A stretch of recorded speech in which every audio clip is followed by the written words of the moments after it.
오늘은 어버이 주일입니다. 그래서 내 부모를 공경하라는 말씀으로 함께 나누겠습니다. 고대 에스키모족들에게도 내려오는 이야기가 있습니다. 그것은 한국의 고려장처럼 늙은 부모를 북극 얼음 계곡에 갖다가 버리는 관습이 있었습니다. 한 사람이 늙은 아버지, 즉 할아버지를 썰매에 태우고 멀리 가서 북극 얼음 계곡에 버리려고 했습니다. 그런데 손주가 아빠 잠깐 기다려보세요 하더니 어린 아들이 할아버지를 태워왔던 그 썰매를 들고 옵니다. 아빠가 묻습니다. 그거 어디에 쓰려고 가져오니 버리면 될 것을. 아들이 대답을 합니다. 나중에 아빠 늙으면 다시 이것을 쓰려고요. 그렇게 얘기하니까 아빠 가슴에 갑자기 찡 했습니다. 아버지가 충격을 받았습니다. 노인 할아버지를 다시 모셔왔습니다. 그리고 잘 공경했다고 합니다. 우리의 삶은 자녀들에게 본이 됩니다. 우리가 어떻게 사는지 자녀들은 그것을 보고 카피하게 되어 있습니다. 오늘은 성경에 나타나는 부모 공경에 대한 말씀을 전하고자 합니다. 10계명은 10가지 계명인데요. 그 중에서 4계명은 하나님과 우리와의 관계에 대해서 하나님께서 설명하고 있습니다.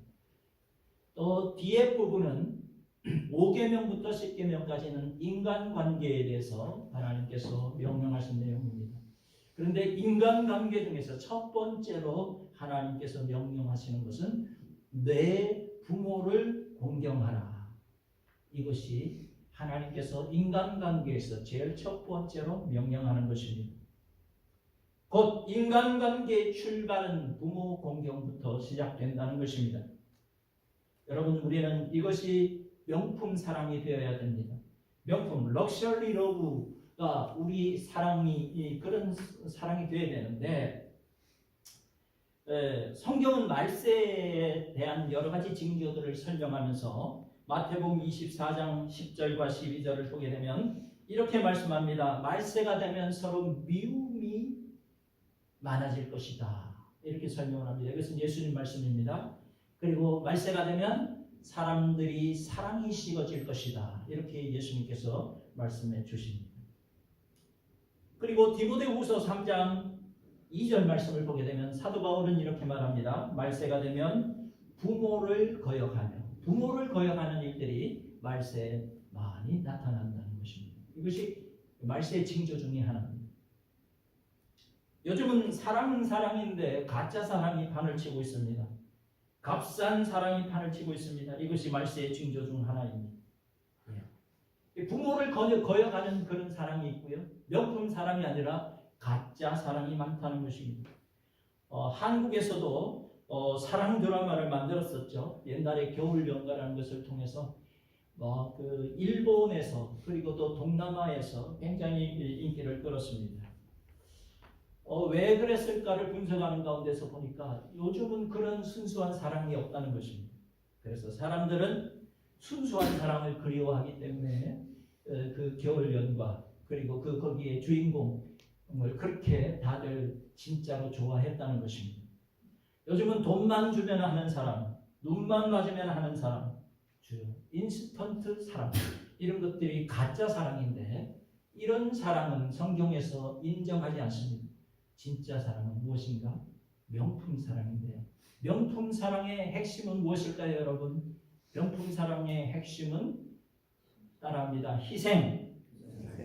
여러분에게 진짜 사랑이 있다면 그것은 희생이 필요한 것입니다. 하나님은 우리에게 명품 사랑을 하셨는데 그것이 뭐냐면 아가페 사랑입니다. 아가페 사랑은 무조건적인 사랑입니다. Unconditional love. 그냥 어떤 조건을 달지 않고 그냥 다 주는 사랑이죠. 하나님은 독생자 예수 그리스도를 우리에게 주셨습니다. 우리가 착한지 덜 착한지 그것을 따지지 않았습니다. 우리가 늙었는지 젊었는지 따지지 않고 우리가 어떤 유색인종인지 백인인지 따지지 않고 어떤 언어를 쓰는지 하나님은 따지지 않고 하나님께서는 독생자 예수 그리스도를 우리에게 주셨습니다. 그것이 바로 나를 위해 희생시킨 하나님의 사랑입니다. 이것은 명품 사랑입니다. 우리 몬트레 사랑의 교회도 명품 사랑을 해야 되겠습니다. 명품 사랑의 핵심은 뭐라고요? 희생입니다. 우리가 정말 사랑한다면 나를 희생할 수 있어야 그게 진짜 사랑입니다.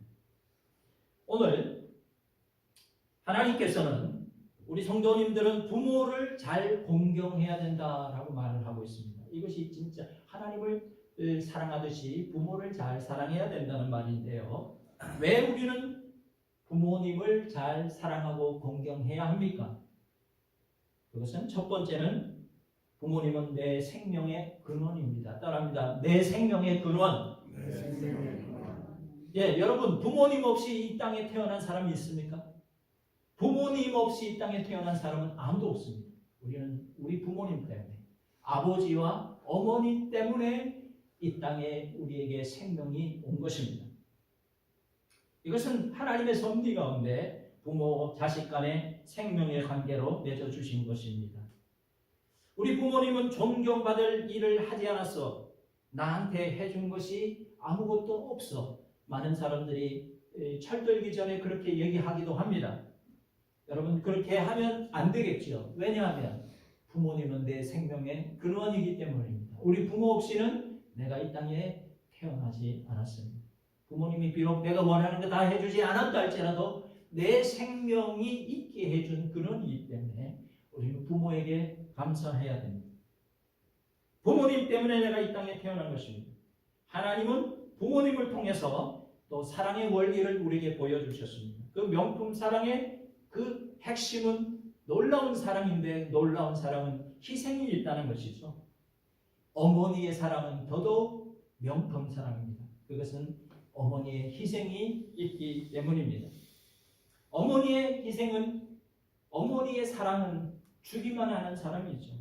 어머님이 자식한테 뭐 받으려고 해주는 것이 아니잖아요. 어머니는 자식이 해주든 안 해주든 상관없이 자기가 할 도리를 합니다. 어머니는 자식이 배고프면 자기 젖을 줍니다. 내가 무엇을 하든 상관없이 자식이기 때문에 젖을 주고 기저귀를 갈아줍니다. 요즘은 아버지들도 참 열심히 기저귀를 갈아주잖아요. 내가 잘생긴 것과 상관없이 나를 최고의 미남으로 봐주고 최고의 미녀로 봐주십니다. 그것은 바로 부모님이기 때문이죠. 이것이 부모님의 눈입니다. 특별히 어머니는 나를 위해서 희생이 크십니다. 어머니의 노래 가사를 보면 참 잘 표현했어요. 나실 제 괴로움 다 잊으시고 우리 낳을 때 얼마나 고통스럽게 낳으셨어요. 기를 째에 밤낮으로 애쓰는 마음, 진자리 마른 자리 가라앉으시며 손발이 닿달도록 고생하시네. 하늘 아래 그 무엇이 넓다 하리요 어머님의 희생은 가히 없어라. 어려서 나나 안고 업고 올려주시고 자라선 문기대어 기다리는 마음, 알을 쌓아 그릇될 쌓아 자식 생각에 고우시던 이마 위엔 주름이 가득, 땅 위에 그 무엇이 높다 하리요 어머니의 정성은 지급하여라.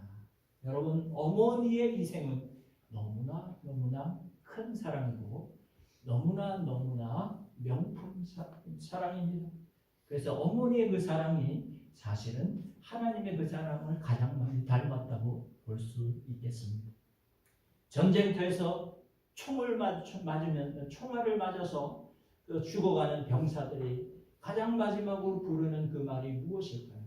가장 마지막으로 전쟁터에서 군인들이 부르는 말은 어머니라고 부르고 죽는 사람이 제일 많다고 합니다. 우리 그리스도인들은 부지런히 효도하는 성도가 되어야 되겠습니다. 그것은 너의 부모를 공경하라. 이것이 옳으니라. 하나님의 명령이시기 때문입니다.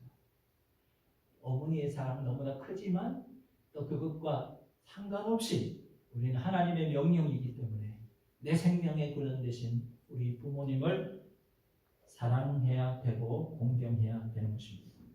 두 번째는 부모 공경을 통해서 하나님을 사랑하는 법을 알게 됩니다.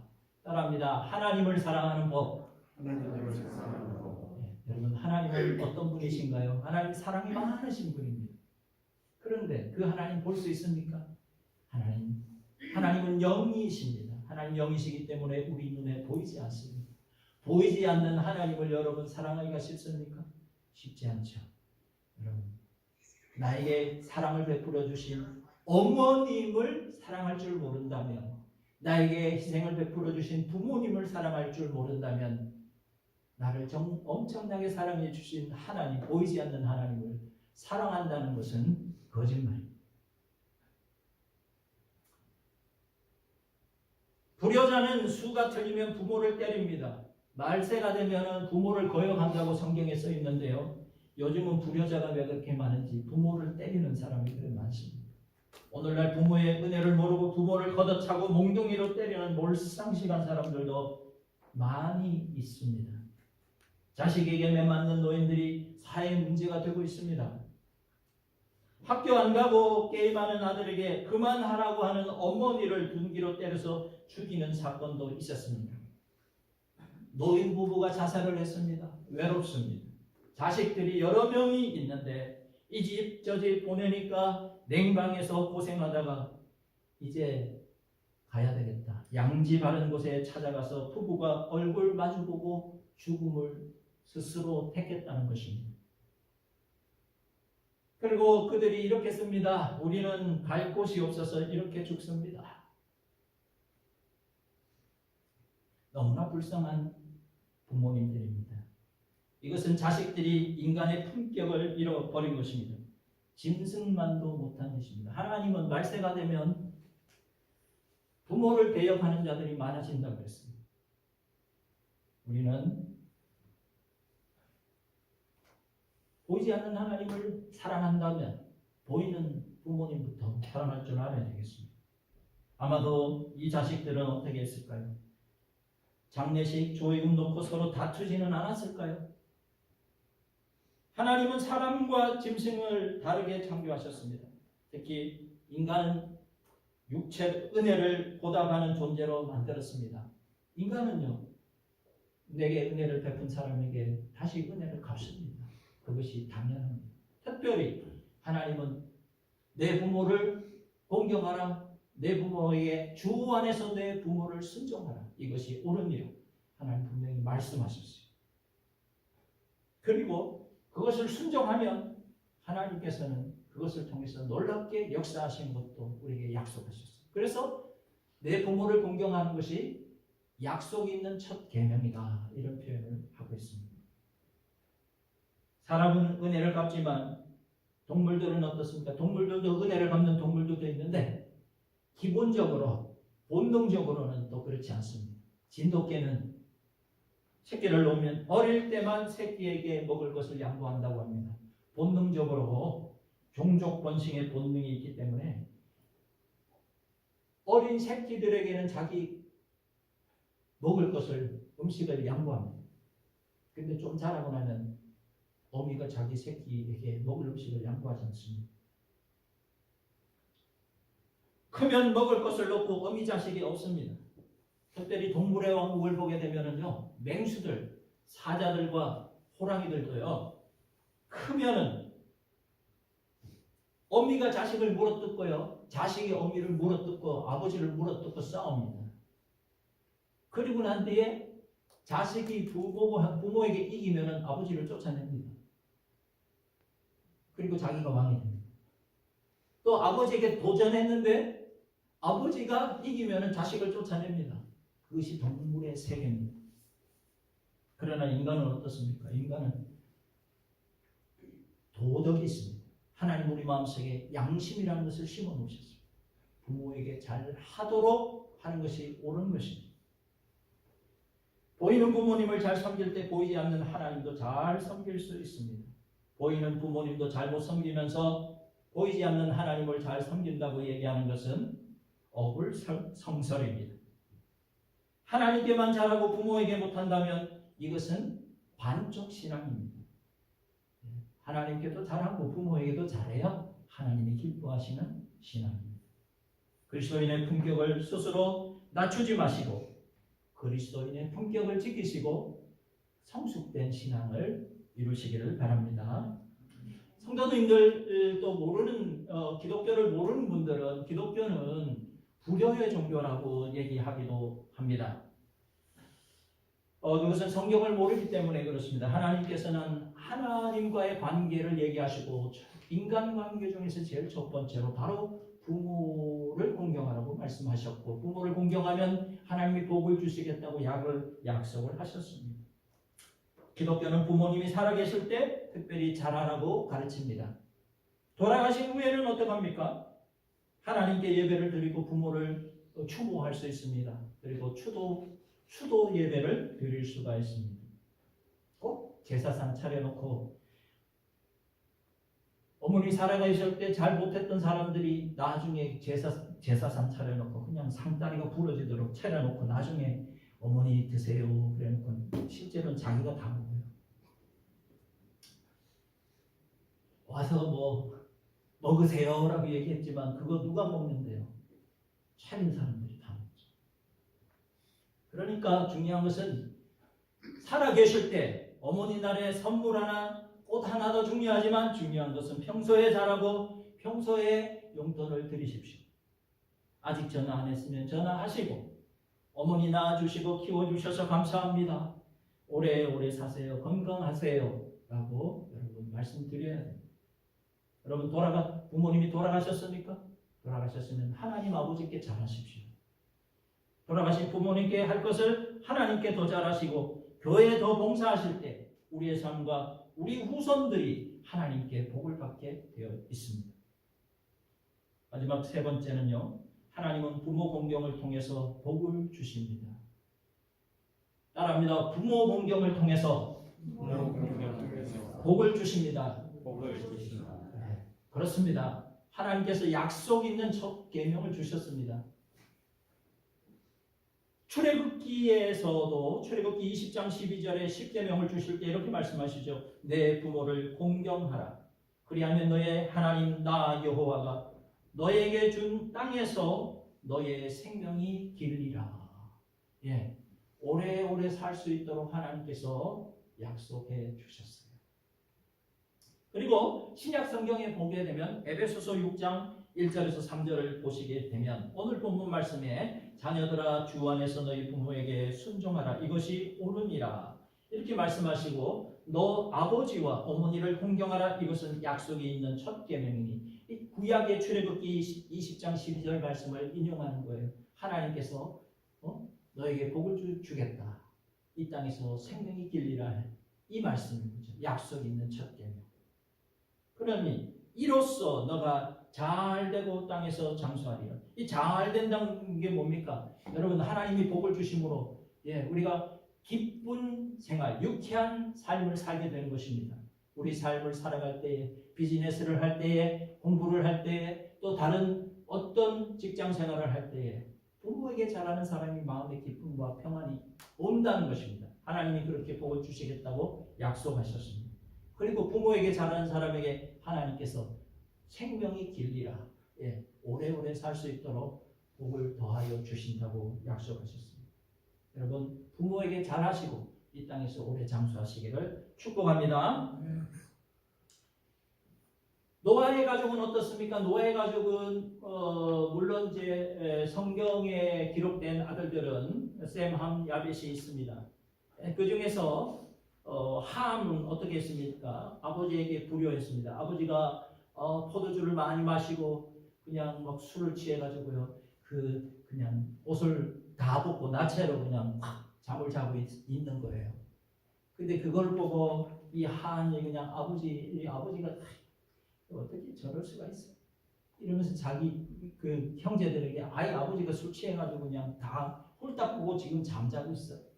아이고 어떻게 그럴 수가 있어? 이랬던 것 같아요. 그런데 그 다른 아들들이 어떻게 했습니까?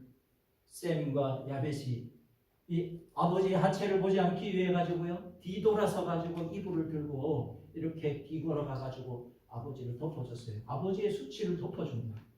나중에 아버지가 정신 차리고 잠에서 깨었어요. 그리고 난 뒤에 그 얘기를 듣고 난 뒤에 어떻게 했을까요? 아버지께서 셈의 하나님, 야벳의 하나님 도와주셔서 이 아들들이 복받게 하시옵소서. 하나님 함이 잘못한 게 있습니다. 함의 후손들은 벌 좀 받아야 되겠습니다. 그렇게 그 아버지가 그렇게 나중에 축복이 됐어요. 아브라함의 가족은 어떻습니까? 아브라함의 가족은 하나님이 약속하신 그 아들이 있죠. 이삭입니다. 이삭은 어떻게 했습니까? 아버지께 효도했습니다. 이삭은 순종했습니다. 어느 정도 순종했느냐? 모리아산에 올라갔어요. 모리아산에 올라갔는데 아들아, 하나님께서 너의 생명을 원하신다. 나보고 너를 죽여서 제사 지내라고 하시네. 어떡하지? 너 좀 잡혀야 되겠다. 그래서 잡으려고 그러는데 이삭이 도망가 버렸으면 아브라함이 못 쫓아가요. 이삭이 하나님께서 내 생명을 원하시면 내가 내 생명 드리겠습니다 하면서 묶여줬어요. 그리고 그 번제 위에 누워줬어요. 이게 순종이에요. 아버지께 순종하는 것이고 하나님께 순종했어요. 여러분, 그래서 이삭은 바로 예수 그리스도를 예표해 주는 겁니다. 예수님이 스스로 하나님 아버지 성부 하나님께 순종하시면서 자발적으로 십자가를 지신 거예요. 예수님께서 나는 십자가 안 지겠습니다 이러면 십자가 못 지는 거 아닙니까? 예수님의 희생, 하나님 아버지의 희생, 이거를 이삭을 통해서 하나님이 보여주셨어요. 그랬더니 하나님께서 어떻게 했습니까? 아버지께 순종했던 이삭은 창세기 26장 12절 보니까 이삭이 그 땅에서 농사하여 그 해에 100배나 얻었고 여호와께서 복을 주심으로 그 사람이 창대하고 왕성하여 마침내 거부가 돼요. 하나님 복을 주니까 마침내 거부가 되었습니다. 여러분, 저는 예수 믿는 사람 무조건 가난하길 원치 않습니다. 예수 믿는 사람 부자 되길 원합니다. 예수 잘 믿는 사람 부자 되셔서 이삭처럼 아브라함처럼 요셉처럼 세상의 축복의 통로로 쓰임받기를 예수 이름으로 축원합니다. 성도 여러분, 복 받기를 원하신다면 우리 하나님 말씀을 순종하셔야 됩니다. 물론 하나님께 예배드리는 게 제일 중요합니다. 그런데 그것을 하기 위해서 하나님께서 그 다음에 우리에게 명령하신 것은 부모에게 효도하라고 명령하고 있습니다. 어떤 어머니들은 희생을 통해 가지고 먹을 것이 없으니까 엄마가 어릴 때 아이들에게 생선고기를 주면서 엄마는 꼬리뼈와 그리고 뼈만 빨아먹었습니다. 아이들이 물었겠죠. 엄마도 같이 먹어. 처음에 아마 그렇게 얘기했겠죠. 그러니까 야, 엄마는 이게 더 맛있어. 꼬리뼈하고 뼈 빨아먹는 게 더 맛있어. 연기를 얼마나 잘했는지 모르겠지만 어른이 되어서 이 아이들이 돈 많이 벌었는데도 엄마는 뼈만 주는 거예요. 왜 그랬을까요? 이거 부모 잘못이 커요. 엄마는 살코기보다는 생선뼈를 더 맛있게 드셔. 여러분, 엄마가 연기를 너무 잘했어. 근데 그거는 희생은 보여줬는지 모르겠지만 여러분 또 가르쳐요. 자녀들에게도 엄마도 맛있는 거는 맛있는 거 좋아한다는 걸 가르치셔야 돼요. 어릴 때 가르치셔야 돼요. 주일학교 아이가 10여 명을 외우는데 내 부모를 공경하라. 이거 외워야 되는데 외우는데 아이가 자꾸 내 부모를 공격하라 이렇게 배우니까 야, 이 공격하라 어택하라는 게 아니고 공경하라 오베이하라는 거야. 공경하라 안을 하라는 거야 라고 이제 가르쳐 주는데 근데 아빠는 왜 공격해요? 여러분, 우리는 부모를 공경해야 됩니다. 부모에게 순종해야 됩니다. 그것이 바로 잘 되는 길입니다. 하나님이 우리에게 복 주신다고 약속하신 것입니다. 여러분, 살아계실 때 선물 많이 보내시고 전화 인사드리시고 오래오래 사세요 말씀하시고 효도하시기 바랍니다. 부모님이 돌아가셨습니까? 하나님께 잘하시고 그렇게 하실 때 여러분 자손들이 복 받습니다. 여러분이 축복의 통로 되시길 예수 이름으로 축원합니다. 기도하겠습니다. 존귀하신 하나님,